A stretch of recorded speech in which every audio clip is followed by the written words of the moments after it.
Hi everybody, I hope you're having a great day today and welcome to the New Sage channel. In this video I'm going to be covering a character called Jor-El. Now Jor-El made his first debut in Supergirl Volume 6, issue number 13 in December of 2012. He has white eyes and black hair.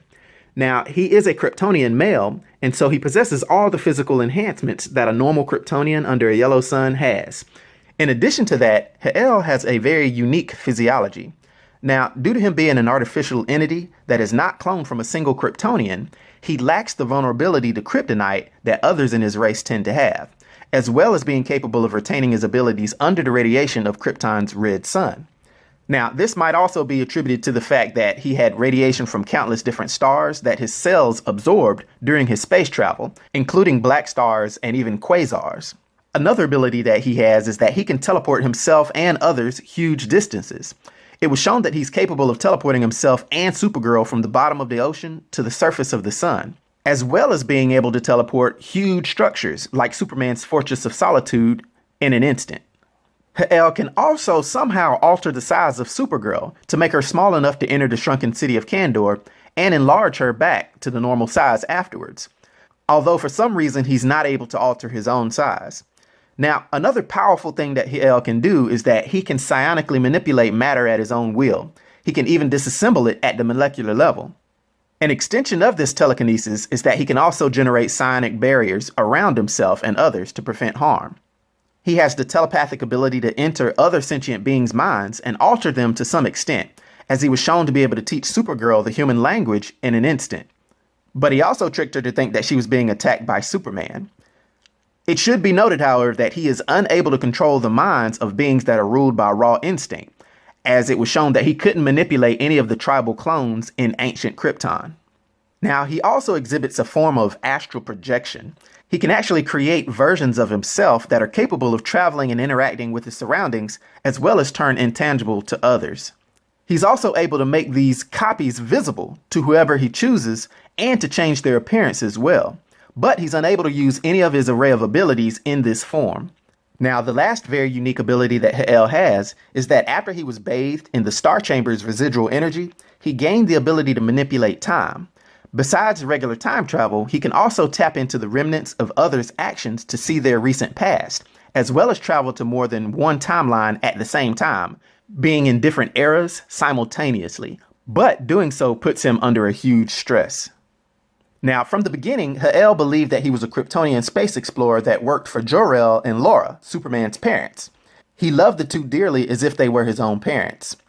Now, when Jor-El became aware of Krypton's coming destruction, he made a prototype spaceship and tasked Jor-El to protect Krypton's history and knowledge among the stars. At least that's what he believed. To him, the journey seemed dangerous, and he survived many perils to reach Earth 27 years after Kal-El. Being determined to save Krypton, Jor-El believed that Superman could help him, so he began watching him and everyone close to him, such as Superboy, who was a Kryptonian human clone, and Supergirl, which was Superman's cousin. Now, in the beginning, he had a small encounter with Superboy, observing him from afar, but recognizing that Superboy was not a full Kryptonian, he intended to exterminate him after he meets Superman. Later on, he attacked Superboy in New York City. As clones were outlawed in Krypton, he believed Superboy to be an abomination. Despite the Teen Titans' efforts, Jor-El easily defeats them and escapes with the unconscious Superboy, believing him to be useful to his plan. Later, he confronts Supergirl at the surface of the sun, and he explains that he's on a mission to bring Krypton back to life and asks for her help. Supergirl is unsure and asks if they should include Kal-El in this.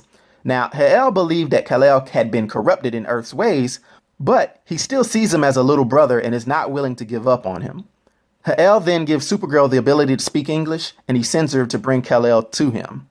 Later on, Superman and Supergirl meet Jor-El in Metropolis Centennial Park, where Jor-El explains his mission and attempts to convince Superman to join him.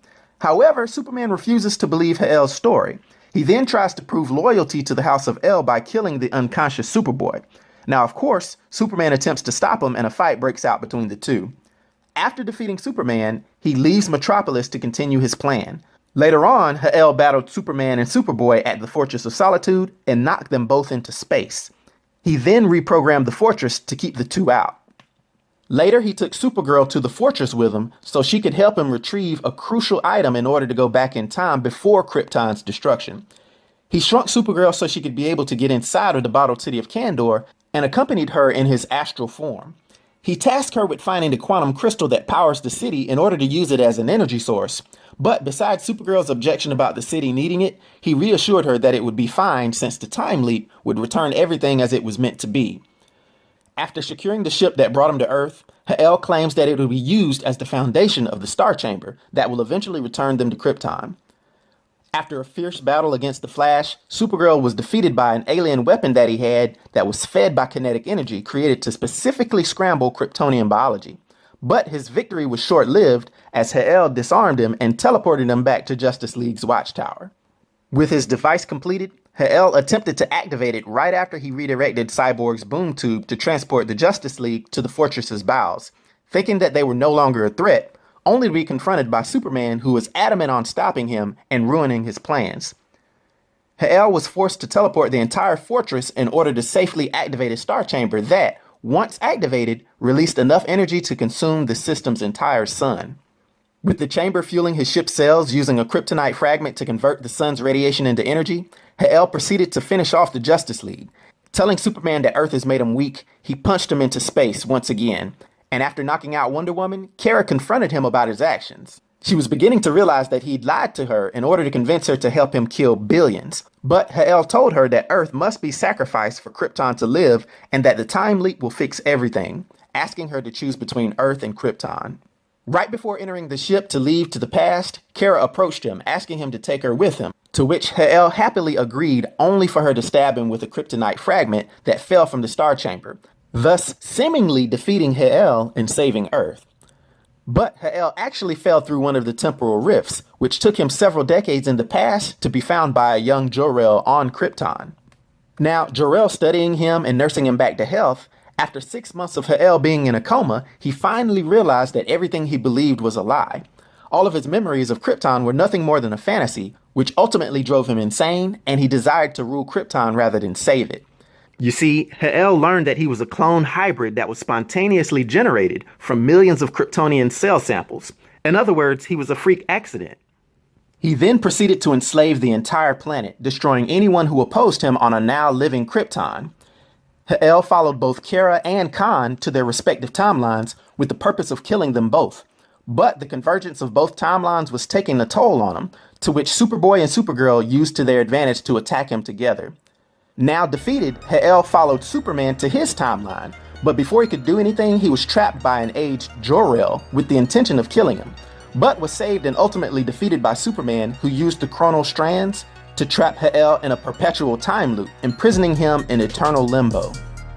Now, due to his massive powers and abilities, and the feeling that I have that we're going to be seeing a lot more of him, on my 1 to 10 rating, I'll give Jor-El a rating of 9, which is an epic rating. I hope everyone enjoyed the video. I'll talk to you next time. Be sure to like and subscribe to The New Sage.